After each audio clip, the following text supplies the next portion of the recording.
Hello student, welcome to my channel. Today we will start chapter 10 work and energy class 9th के support material के solution. Student मेरे channel को like subscribe comment करना कभी ना भूलें। तो चलिए करते हैं स्टार्ट और करते हैं हम वर्क एंड एनर्जी के क्वेश्चंस के सॉल्यूशन। हम सपोर्टिंग का क्वेश्चन नंबर फर्स्ट सॉल्व करने जा रहे हैं। Very short answer type question से स्टार्ट करते हैं। तो चलते हैं करते हैं question number first. When we say the work is done, ठीक है। When we say कब कहा जाएगा कि वर्क जो है हुआ है, तो जब फोर्स अप्लाइड होगा तब कहा जाएगा कि वर्क हुआ है, प्लस उसके साथ डिस्प्लेसमेंट भी किसी ऑब्जेक्ट की होगी। क्वेश्चन नंबर फर्स्ट पर आते हैं। हम कह सकते हैं कि when force is applied on an object student, और ऑब्जेक्ट क्या करता है, अब मूव करता है। ठीक है, कि अगर हम कोई फोर्स अप्लाई करते हैं किसी ऑब्जेक्ट पर, देन ऑब्जेक्ट मूव्स। ठीक है, then object moves through a distance in the direction. Clear student? Of applied force, application force, या अप्लाइड बोल दो, आपकी मर्जी है। Application of force. Clear student? हम कहेंगे कि अगर जिस ऑब्जेक्ट पे, मान लो ये ऑब्जेक्ट है, इस पे फोर्स पुल किया जा रहा हो, फोर्स लगाने से ऑब्जेक्ट क्या करता है, डिस्प्लेस होता है। कहाँ? यहाँ तक। जब ये डिस्प्लेस हो रहा है और जिस डायरेक्शन में फोर्स, इस डायरेक्शन में फोर्स लगाया जा रहा है और इसी डायरेक्शन में ये क्या कर रहा है, मूवमेंट कर रहा है, यानी कि डिस्प्लेस हो रहा है, तो कहा जाएगा कि कार्य हुआ है। Clear student? आ जाते हैं क्वेश्चन नंबर सेकंड पे। क्वेश्चन नंबर सेकंड में इन्होंने बोला है कि 1 जूल है जो, उसको डिफाइन करो। ठीक है, तो define 1 joule of work. Question number second पर आते हैं। क्वेश्चन नंबर सेकंड में वो बोलते हैं 1 जूल वर्क को क्या करना है, डिफाइन करना है। तो हम कह सकते हैं कि सबसे पहले फॉर्मूला क्या होता है वर्क का, work equal to force multiply में क्या होता है, डिस्प्लेसमेंट। क्या होता है, डिस्प्लेसमेंट। Clear student? वर्क की ऐसा यूनिट क्या होती है, जूल या न्यूटन मीटर भी होती है। क्या होती है? न्यूटन मीटर, दोनों में से एक। फोर्स न्यूटन है और मल्टीप्लाई में डिस्प्लेसमेंट क्या है हमारी, मीटर में। Clear student? हम 1 जूल वर्क कब कहेंगे, 1 जूल वर्क तब कहलाएगा जब ये 1 न्यूटन फोर्स लगाएगा और 1 मीटर तक ही क्या होगा, डिस्प्लेस होगा। Clear student? तो हम कहेंगे कि 1 जूल कार्य हुआ है। यानी कि हम नॉर्मली ये लिख सकते हैं कि द अमाउंट ऑफ, ठीक है, the amount of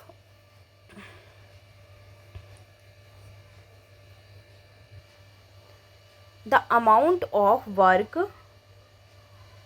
done when a force of 1 Newton moves on object 1 meter in the direction of force, direction of force। Clear student? अब ये कहते हैं कि वर्क डन तब कंप्लीट होगा, 1 जूल वर्क डन तब कंप्लीट होगा जब 1 न्यूटन मूव करेगा। ठीक है, फोर्स लगेगा। ठीक है, और ऑब्जेक्ट मूव होगा 1 मीटर तक, और कौन सी डायरेक्शन में, जिस डायरेक्शन में फोर्स लगाया जा रहा है। ठीक है, तो हम कहेंगे कि 1 जूल वर्क हुआ है। Clear student? चलते हैं हम नेक्स्ट क्वेश्चन पर। नेक्स्ट क्वेश्चन में बताया गया है कि give example in which force does positive work, कि कैसे एक एग्जाम्पल बताना है कि कब कहा जाएगा कि फोर्स जो वो वर्क है वो क्या है, पॉजिटिव है। ठीक है, तो थर्ड क्वेश्चन में हम कह सकते हैं कि when we push or pull the door of a room the door open और क्लोज और moves in the direction of the applied force. ठीक है, जिस डायरेक्शन में हम उनको पुल पुश करते हैं वो उसी डायरेक्शन में क्या होते हैं, पुल और पुश होते हैं। एक और एग्जांपल दे सकते हैं, मान लो ये हमारे पास क्या है, एक कार्डबोर्ड है या टेबल है, कुछ भी मान लो, ये क्या है हमारे पास एक टेबल है। क्लियर स्टूडेंट, इस टेबल पर हम क्या कर रहे हैं, फोर्स लगा रहे हैं, क्या कर रहे हैं, फोर्स लगा रहे हैं, और ये टेबल मूव होकर यहाँ पर आ जाती है। अगर ये टेबल यहाँ पर मूव होकर आ जाती है यानी कि हम कहेंगे क्या, पॉजिटिव वर्क हुआ है। क्या हुआ है, पॉजिटिव वर्क। यानी कि जिस डायरेक्शन में हम फोर्स लगा रहे हैं उसी डायरेक्शन में यदि ऑब्जेक्ट क्या होता है, मूवमेंट करता है, डिस्प्लेस होता है, तो काम क्या कहा जाएगा, पॉजिटिव है। क्लियर स्टूडेंट, लिखने के लिए हम लिख सकते हैं, क्या लिख सकते हैं कि व्हेन वी पुश और पुल, ठीक है, the door of a room,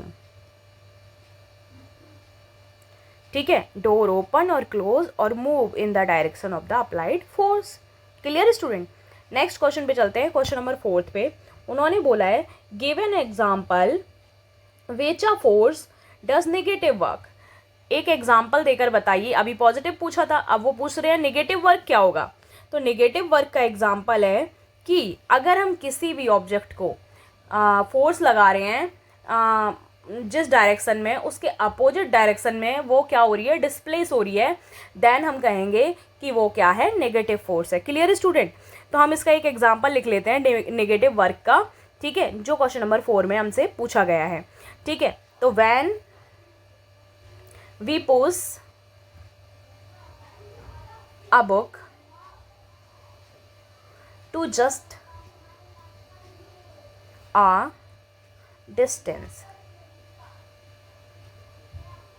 the work performed by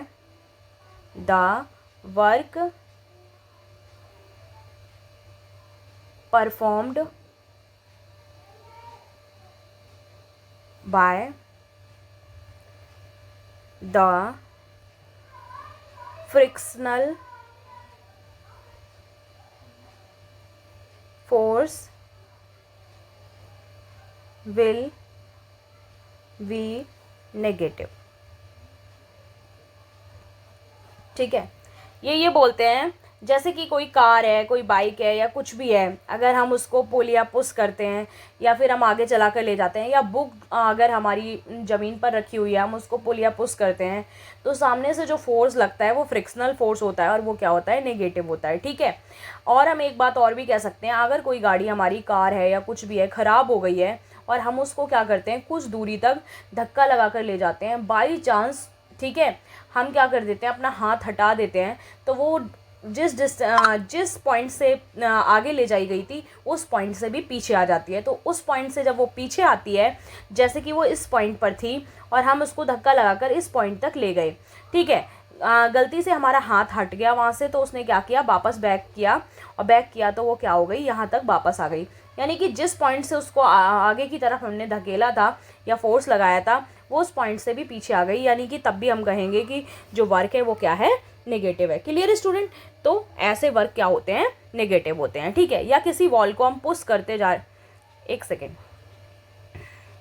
question number 5 पर आते हैं। Define the term energy of a body, कि हमें क्या डिफाइन करना है, एनर्जी ऑफ द बॉडी, मतलब टर्म डिफाइन करना है किसका, एनर्जी का। ठीक है, तो एनर्जी का टर्म क्या है, काम करने की दर को क्या कहते हैं, ऊर्जा कहते हैं। तो वही है the capacity of that body to perform work, या the capacity of doing work, ठीक है, it is called energy. Clear student, तो 5th क्वेश्चन में तो हम लिख सकते हैं द कैपेसिटी,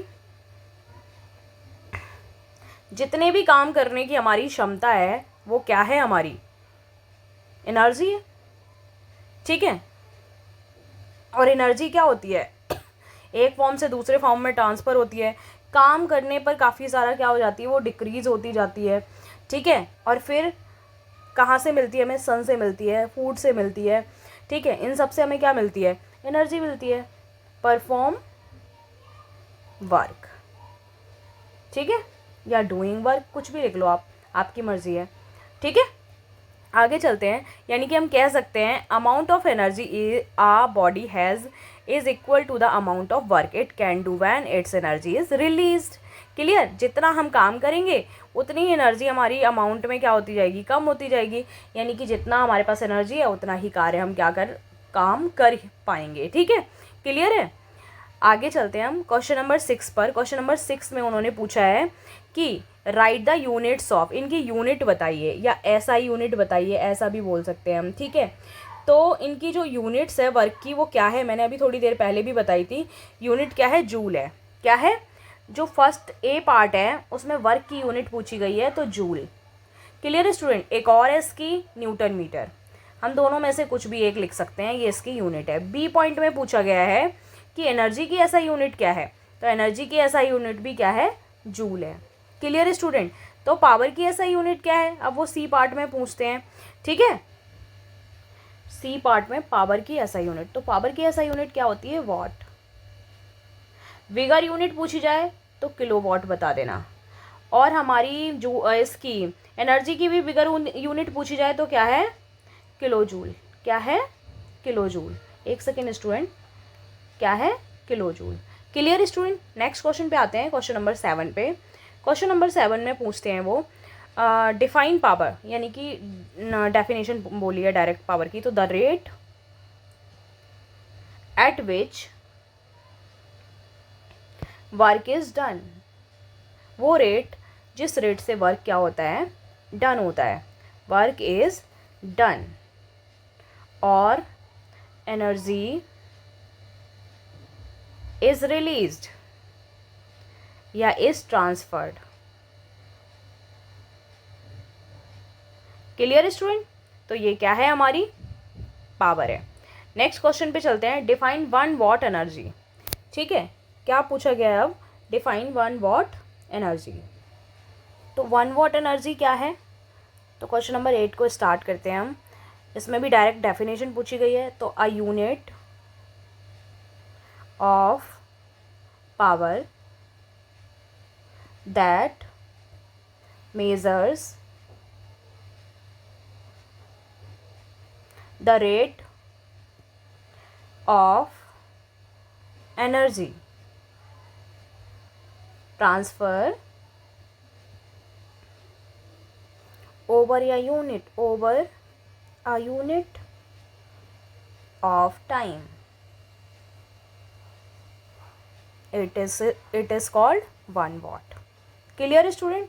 यानी कि अ unit of power that measures the rate of energy, वो यूनिट पावर की जो मेजर करती है रेट ऑफ एनर्जी को, transfer over a unit of time, तो वही क्या कहलाती है, हमारी 1 वॉट एनर्जी। Clear student. आते हैं क्वेश्चन नंबर 9 पर। क्वेश्चन नंबर 9 में बोला गया है कि डिफाइन 1 किलो वॉट आर। क्या बोला गया है, डिफाइन 1 किलो वॉट। तो 1 किलो वॉट पे चलते हैं हम। ठीक है, 1 किलो वॉट आर का मतलब है कि हम कितनी एनर्जी को क्या कर रहे हैं, कंज्यूम कर रहे हैं। तो हम कह सकते हैं a kilowatt hour is a unit of energy that measures the amount of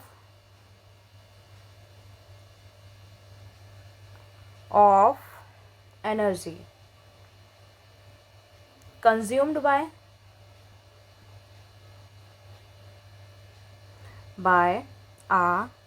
an appliances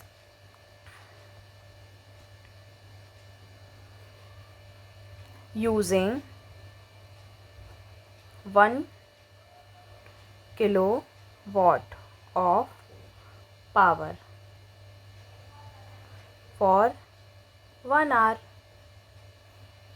clear student. आते हैं क्वेश्चन नंबर 10 पर। क्वेश्चन नंबर 10 में बताया गया है कि what are various energy transformation that occurs when you hit a cricket ball, कि वो पाथवे बताओ एनर्जी ट्रांसफॉर्मेशन के जब हम क्रिकेट बॉल को क्या करते हैं, हिट करते हैं। ठीक, तो हम कह सकते हैं कि कैसे एनर्जी ट्रांसफॉर्मेशन होगा कि strain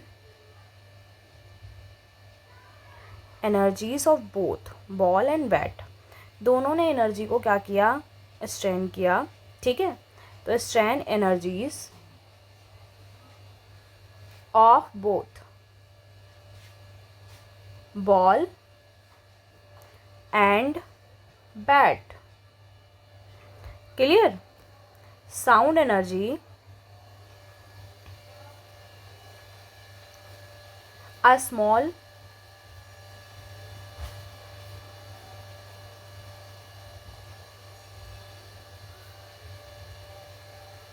amount of heat energy and various